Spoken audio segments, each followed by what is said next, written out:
it's okay. Now this is radically different than what most social culture, governmental, political, and religious teachings will tell you. They have rules, right? Especially in Germany. We were told over and there are rules. You must follow the rules. I hate rules. When I see them, I immediately, right? Do you hear of the 10 Commandments? I said, yes, it's my to-do list. But, so how do we incorporate this? Like I said, it requires a shift in our understanding to remove these programs that have been given to us. And they've been given to us for a single reason: to control your mind. Okay?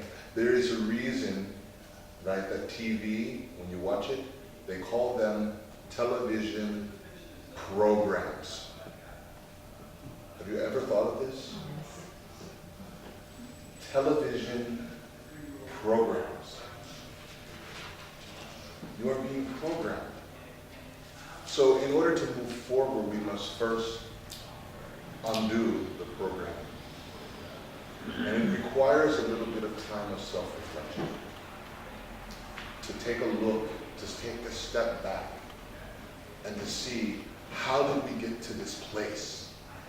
Right? How did we get to what you see outside, what you watch on the news? How did we get to this place? What is working for us and what no longer works? And you each have a choice to make. Now, in making these choices, we need to talk about responsibility.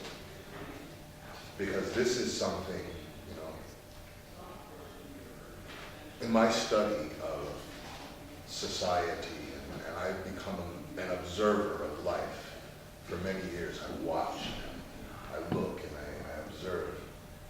I have found that most people, the reason why they have government, religion, and all the other, is because they don't want responsibility. Because it's much easier. Oh yes, of course. In some You instances, to do something. you tell me what I should do. You don't need to take a choice. Right. But this model can no longer work. In religion, right, we are told that there are special people that can talk to God. Okay? These special people, apostles, saints, or whatever, priests, they are special. They can talk to God, and then they can get the information from God, and then they could tell us what God wants, right? But you understand, when you do this, right? If it doesn't work, it's not your fault. It's not my fault. Like using bagel fish. Yes. But I tell you, when you don't believe enough, and you don't do the right things. Right. Yeah, that's so bullshit. But you see, this is what we have been taught is normal. But in order to be self-governed, you must take responsibility. You cannot exist, because I'll tell you what, and you may not believe this, and I mentioned this yesterday. Everything that has ever happened to you in your life, every experience you have ever had in your life, there is only one person responsible. And I don't care what it was. I don't care how bad the experience was. There is only one person responsible, and that is you. There is no such thing as a victim in the universe. Now this requires another shift in our understanding. I'm not speaking, as a theoretical idea or philosophical idea. This is scientific fact. You create reality. These things, this is absolutely necessary to understand for self-governance. You physically create reality. For those of I've been thinking about that for a while, and but it stops when it comes to children. Yeah. But I think it's not only on a conscious level, but only on a higher, maybe metaphysical level, or like a soul. You choose it as a soul. Yeah, you soul- go through soul certain chooses. experiences. That's my belief. Yeah, I think so too. Really, I've been thinking that a lot. That Because if you only look at it through the human mind, the physical mind, it's very limited. Yeah, I know that too. But still, the experiences a child does, if Do you know what? Do you person know what makes children vulnerable? Do you know what makes? Honestly, do you know what makes children vulnerable? Our fears. Their parents' fears. It is their parents' fears that make children vulnerable. All right. This is what the Bible means, that sins are passed on from the first generation all the way down to the seventh generation. You pass on your fears to your children. You tell them, don't trust a stranger because they might do something terrible. Do you know this? Well, it's been my experience because that was my fear. Because my parents taught me. I'll give you a story. Native Americans, we have a story to tell. And the story goes that there was a small bear, a bear cub. And the bear cub came to the Great Spirit and said, why am I here? What is the purpose of me being here in this forest? Why? And the Great Spirit said, well, you are an expression of love. You are a creature, a creation of love. And everything is a creation of love. And the little bear thought, oh, that sounds nice. I like that, right? And he goes back and he tells his elder bears what the Great Spirit told him. The next day, the little bear was very angry.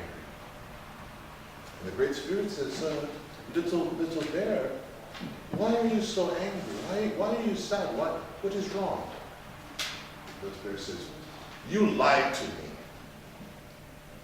Why do you feel I lied to you, little bear? Because I told my elder bears what you told me, right? That I was a creation of love and so is everything else. And they told me that's not true. Because my grandfather, he used to think this way.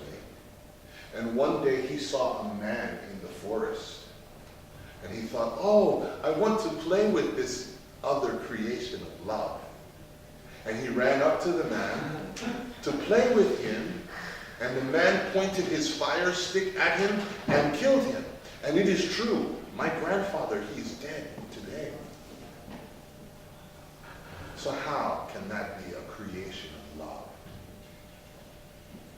And the Great Spirit said to the little bear, he says, oh dear little bear, the reason why the man aimed his fire stick and killed your grandfather is because his elders are teaching him what your elders are teaching you. And that is what makes children vulnerable today. They do create their own reality, but they create their reality based on what you teach them. Okay? There are certain illusions that need to be resolved. Okay? And I will only tell you what I have come to understand as my truth. I'll give you one of the biggest tragedies when it comes to our children, because I have been to the other side, and there is no such thing as death. You may disagree with me because you may have lost people that you love. I want to show you how death works. Okay? And this can be done over and over. You can find a hypnotist, you can watch this happen. If you are a hypnotist, you can hypnotize someone. Chris, I'm going to use you. Okay. Okay? I hypnotize Chris, and I make a suggestion to him that he can no longer see or hear. You have a sister? Yes. What's your sister's name? Vivi. Let's pretend Vivi is standing right in front of you. I make a suggestion that you can no longer see or hear her. Yes. Everybody else will see her standing there, and you will be like, where did she go? And she can call and scream your name. You won't hear her, you won't see her. To demonstrate this, I can take a note, write a card, and I could write the time on my watch on this card, right? And I'll tell you to look away, and I'll show the rest of the audience. They'll see it. And then I will take that card and I will place it against your sister's back and hold it against her back with my hand. Because you cannot see or hear your sister, you will read the card through your sister and you will see it. See what? See my sister? You will see the card, Yeah, the card, yeah. but not your sister. Even though it is against her back, you will see right through her. And this has been demonstrated over and over and over again. What he created was a localized field of death. Because you create reality, right?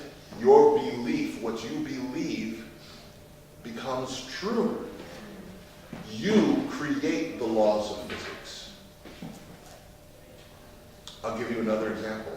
Your children, your young children, before they know or understand what death is, they see your dead aunts, they see your dead grandparents, they see their dead cousins. They see ghosts because they don't understand what death is. But as soon as you tell them their imaginary friend doesn't exist, that whole world disappears from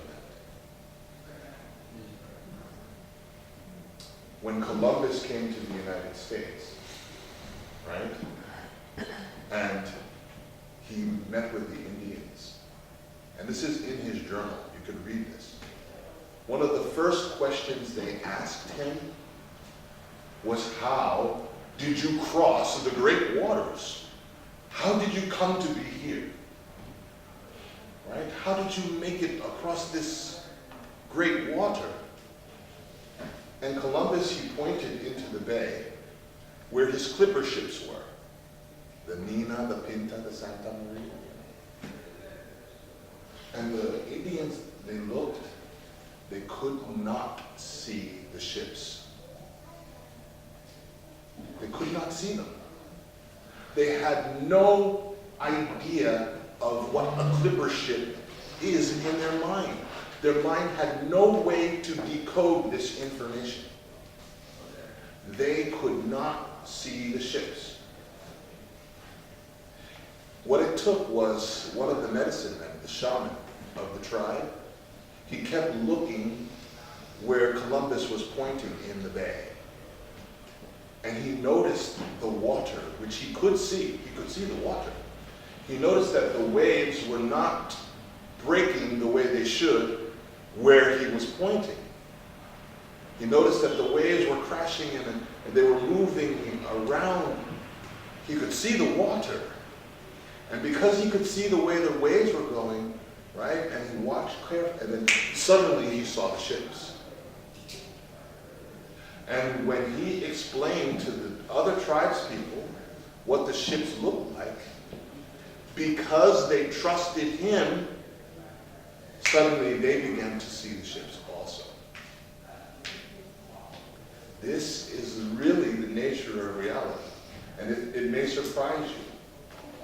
That is why some people, they can see spirits and others cannot. It is not within your belief system to allow it. So your reality can change very, very drastically with this understanding. Okay? So it's a good question, you know.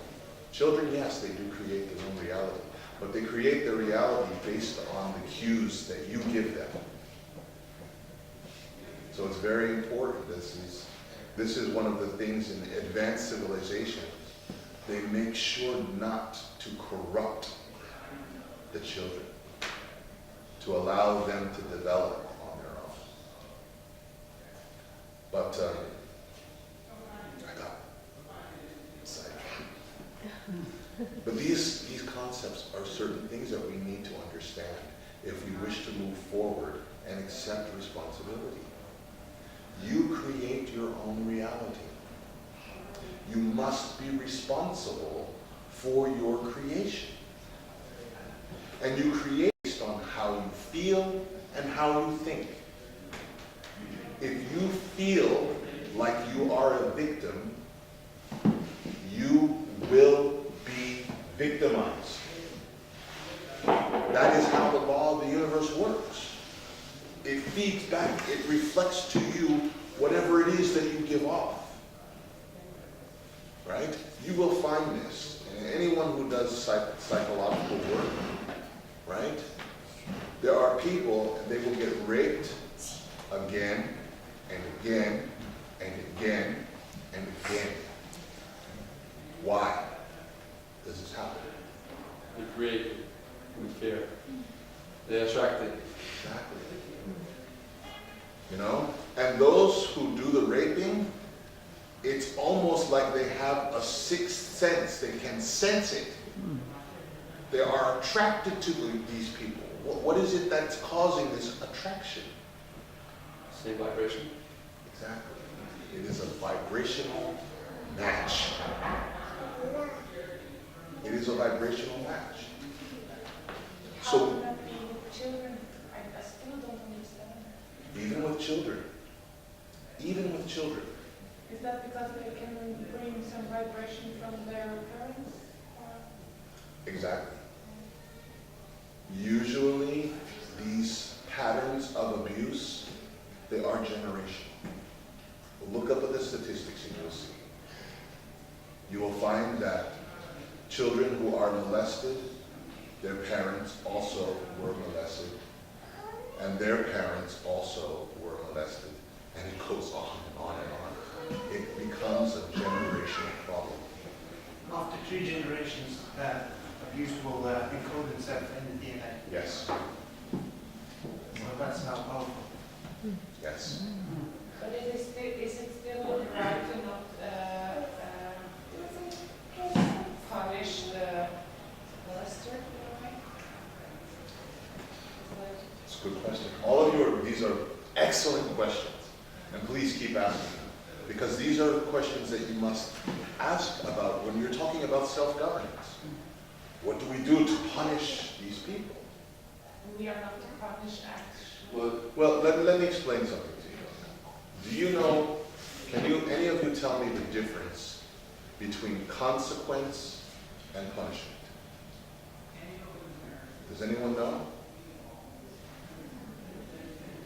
Consequence is a naturally occurring outcome. Influence Okay. on it. Punishment is an artificially created outcome. All right? Which do you learn more from? Natural. Consequence. Okay? You learn from consequence. For instance, if you are smoking marijuana, right? And I punish you, right, for it, does it change automatically your feeling about marijuana? No. No. It doesn't change anything. If anything, it may teach you to be more careful around me. So next time you don't get caught. But it doesn't change your inherent understanding. It doesn't change your viewpoint. It doesn't change how you feel about what it is you did. It might actually strengthen it. Right. Because we as souls, we don't like to be restricted, to have limitations put on us. Right. Now, but what if you smoked the marijuana and it made you sick, and every time you smoked, you got sick and you threw up and it made you feel like a horrible, would you change your mind about smoking? Yeah. Yeah. Why? Because It's a consequence. And you don't argue with consequences. Because when you have and you experience a consequence, you understand that it is only because of your choice. Right? I don't argue with the consequence of stepping off the building when I fall and break my legs. Because I know this is how the law of gravity works. Okay? There's no one to blame but yourself with consequence. So, which tool do you think the universe would use to evolve the soul? Punishment or consequence? Consequence. There is no need for punishment because in every action there is already a built-in consequence. The idea of punishment is a contrivance of man because man says, I do not have enough time to wait for a natural outcome, so I will create one of my own. That is a hard concept to understand, to allow consequence. Because if we judge, then somebody gets above you and gets the right No. to judge, and that's wrong. There is a difference. Now, when I say, well, you just let these people do whatever, no. You help them to see the consequence.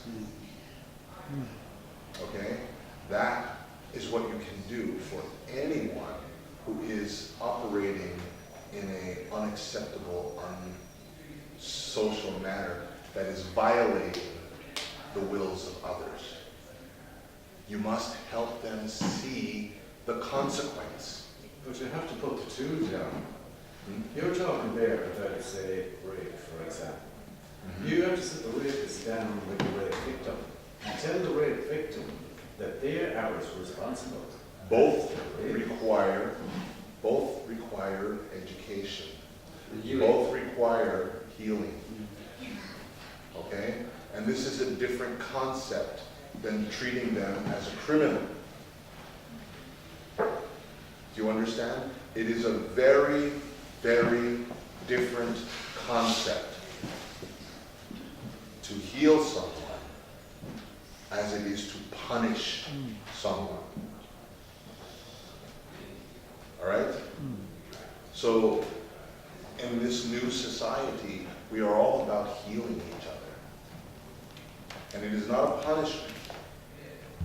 Right? But both parties would need to be healed. And help them to understand and see and accept responsibility for what it is that they are creating in that reality. I think pedophiles are the best example because they're the most despised, but they are abused themselves as kids, so they were, and that's encoded unconsciously. They get older, they don't know any other way to love, and then the rest of the world will again abuse them. I have counseled many pedophiles. So the pedophiles are the one that we really need to love. Yes. There's a reason for everything. There's a reason why everybody acts like they do. And you must understand these are the shifts in consciousness that people need to make in order to live in such a way.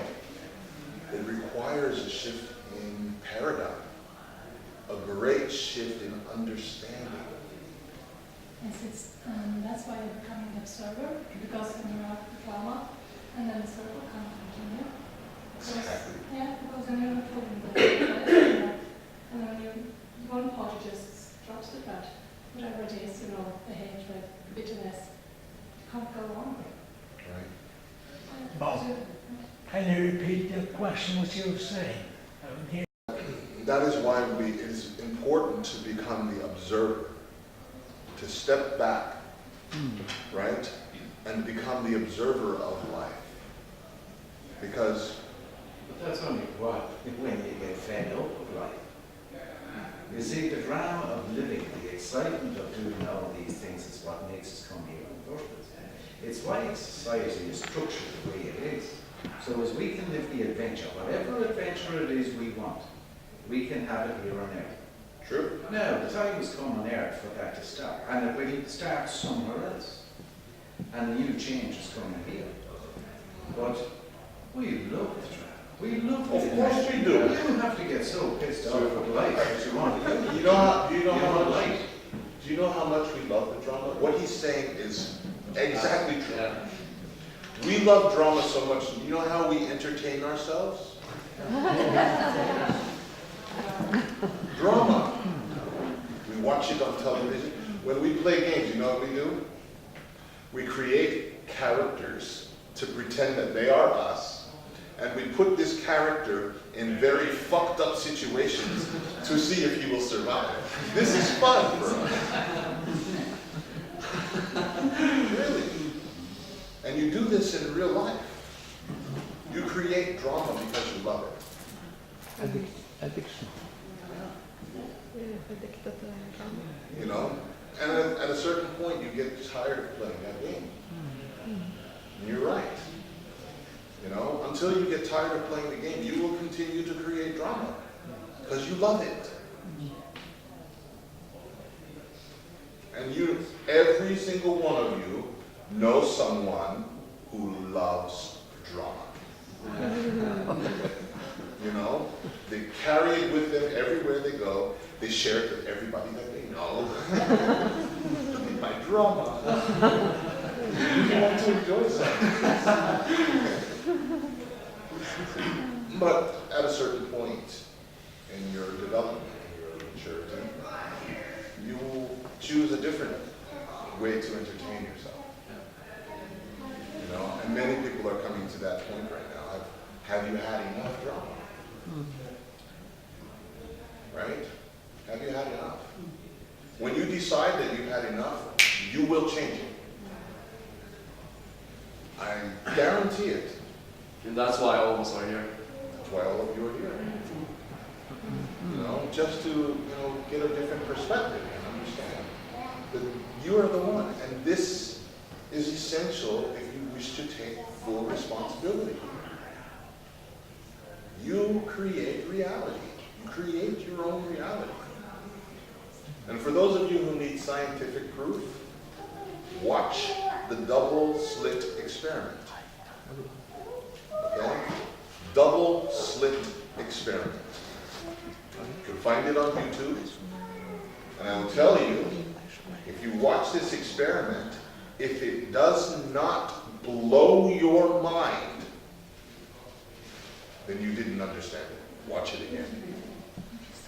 If this experiment does not completely blow your mind in what it means and the implication, right? Then you didn't understand it. You missed something. We have to wait till the next time. Yes, the double slit experiment. It is a quantum experiment. And when you watch it, you'll see what I mean. Okay? I can try to explain this experiment for you. What they did was they wanted to see how matter works, how matter reacts, as opposed to energy or waves. Okay? So what they did was they took marbles, little small balls of matter, and they shoot it at a panel. And this panel has one slit, one opening in it. And when you shoot a whole bunch of random marbles at this panel, right, the ones that go through the slit, they will hit the other wall behind the slit and they make a straight line, just like you expect matter would behave. Okay? When you add two slits, right, and you shoot these marbles at these two slits, on the back wall you get two lines. Okay? That is how matter works. But when you're using waves or energy, and you send like a wave of water at this one slit, at the one slit, the wave of water will go through that one slit and it will also hit the panel and make one line. But when you have two slits and you send these waves, the one slit comes out, it hits this, opening, and the other slit hits this opening, and then you get two waves, and these two waves, they cancel out each other, and then those two waves cancel out, and all of a sudden you get many lines. This is called an interference pattern. Okay? So when you throw waves at two slits, you get many lines. When you throw matter at two slits, you get two lines. So when they took this to the smallest level, the quantum level, they took tiny bits of matter, little electrons. Now, an electron is a particle. It is a particle of matter, very, very small. And they start to shoot these particles through one slit, and they get one line. They shoot these same particles, this is matter, through two slits, and guess what? They get many lines. How does that happen? Right? They are shooting matter, but it's behaving like energy. So they thought, okay, electrons, they kind of move around, they're not stationary. Maybe like when we're shooting them, and they hit each other, and they're creating their own interference with each other. So they decide, we will shoot one electron at a time. There's no way it can hit another electron. After 1 hour of shooting these single electrons through two slits, they get still many lines. What that means is that one particle that they are shooting is in many places all at the same time. Okay? It is going through both slits, all the slits, none of them bouncing off, it's everywhere. It's just a wave of potential. So in order to prove it, they took an electron camera and they placed it in front of the panel so that they can film the electrons as they're going through. And they can literally see how it's in many places.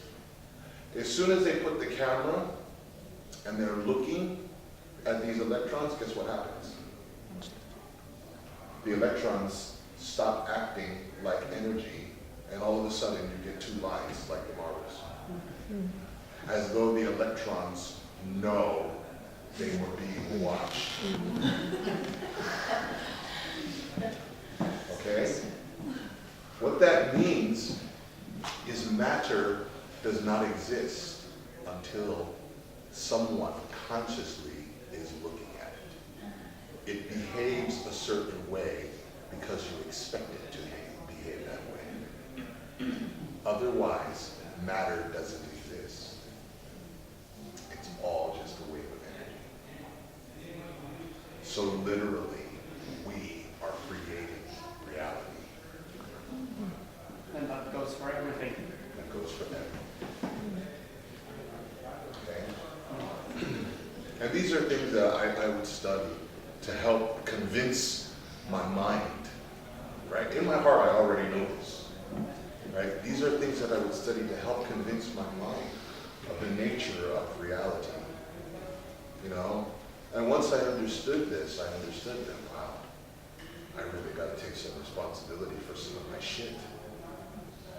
You know? I can no longer blame anyone. And that is a very, very big step to take. Because it means that you must go back through your whole life. And all of the bad experiences you had, you need to look at again and say, why? Why did I create that? What belief did I hold about myself to cause this experience to happen? But you were unaware of consequence. You were unaware of consequence because there's a time lapse between doing something and consequence here on earth.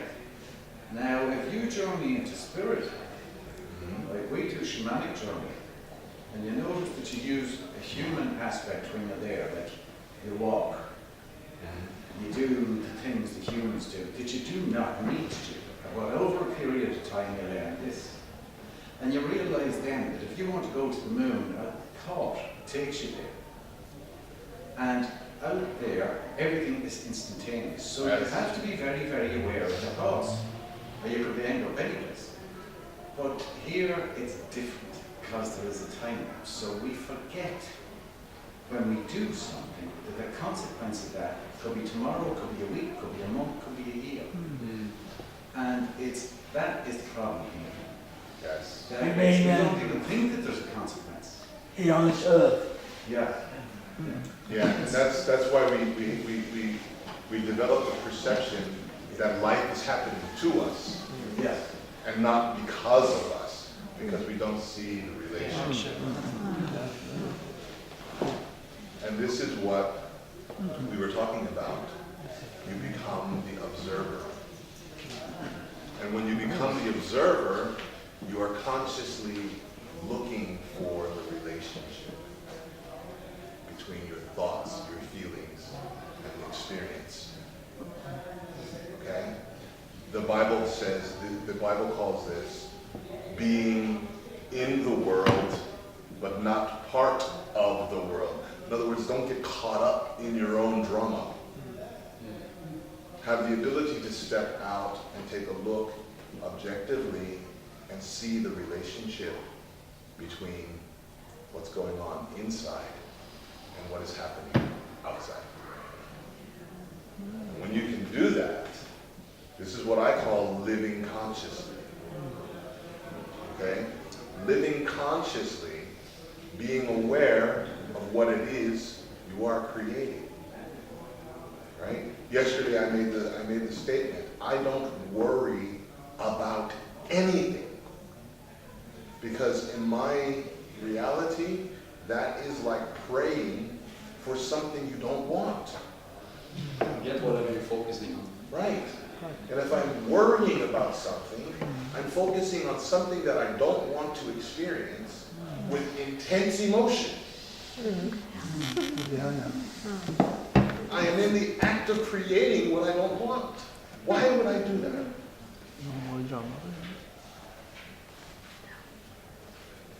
So this is the types of conversations we have amongst ourselves so that we can be in the right frame of mind to accept self-governance. And it requires that understanding of reality and the process of creation in order to truly be self-governed and responsible. I don't know how much time we have, but I want to open it up now for you, okay? To ask any questions about functioning in this new understanding or something that you don't understand or something you want to hear more about. Please. How do you enter the cells of indoctrination? Every cell in a human body is stuffed with indoctrination. It's stuffed with control and it's stuffed with every lesson we learn here on Earth.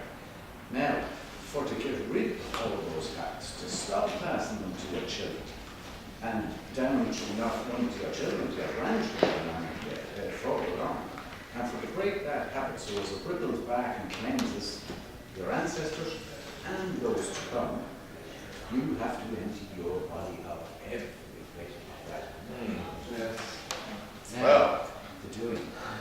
that's a big question. Did everyone hear?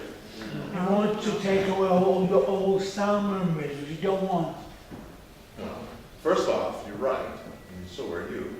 You have to be aware that the program is there first, if you want to get rid of it. The first thing that you have to do is become aware that it is there. All right? Once you become aware, because anything that you're doing unconsciously, that is a habit. Right? It's a habit. You have lots of habits. Right? These are things that you repeat. They are reactions. You don't think about them. Right? because it's not in the front of your consciousness. You're not aware. But like if you have a bad habit, like every time you do it, you don't realize you're doing it. Everybody else is like, what is he looking for? And then they make you aware. Do you realize that you are the whole time, oh, no, yes I am. And then, now it's in your consciousness. Once it becomes in your consciousness, it is no longer a habit. Now it is a choice. Okay? Once it is aware, once you become aware of what it is that you're doing, it's no longer a habit, it's a choice. And each of us must choose. Become aware and then choose. That is how you move forward. That's how you rid yourself of any program. Become aware and then choose. Is this something that I want to keep or no? Right? And once you become aware of it, you'll catch yourself. You'll be sitting there like, oh, what am I doing? And you make a choice. You break a pattern. And it's a process. It's a process. It doesn't necessarily happen overnight, but it can. It depends on the person. Are we? Is this still your first group? Yeah. Well, I mean, we're doing a shift, but if you have more stuff that you want to people just want to stay and go on. Oh. I mean, I can jump in here and just double up. Yeah, if you want to. I mean, I said that the dissolving the illusion of money control it. Yeah, that's good. Yeah. Sit down. You guys do? Yeah. Okay. So I hope that you enjoyed the presentation. Yes.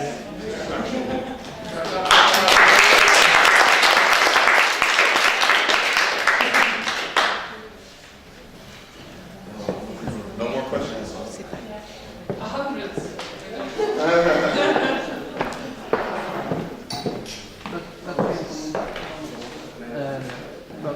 That means we should be aware of what we want and not what we don't want.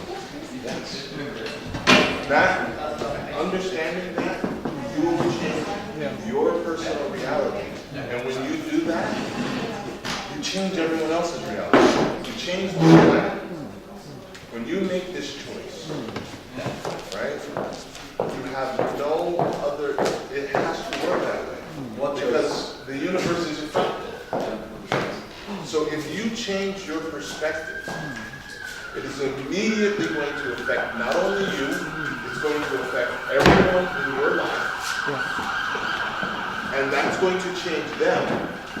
And that is going to change everyone in their life. And it will sweep across the whole planet. Every choice you make affects the entire